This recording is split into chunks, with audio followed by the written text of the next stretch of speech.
তাৰ মুচনটো চোৱা ময়ো বিহাৰৰ হয় ৪৫ টকা মই ৬০ টকা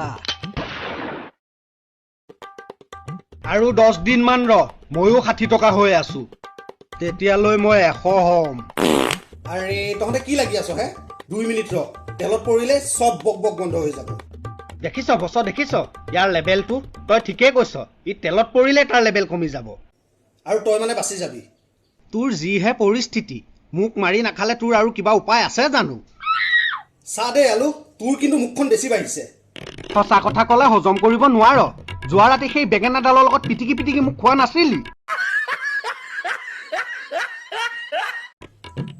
এতিয়া আকৌ আলু ভাজি হেৰৌ অসমত সিমান জিলা নাই যিমান প্ৰকাৰে তই মোক যোৱা 10 দিনত বনাই বনাই খালি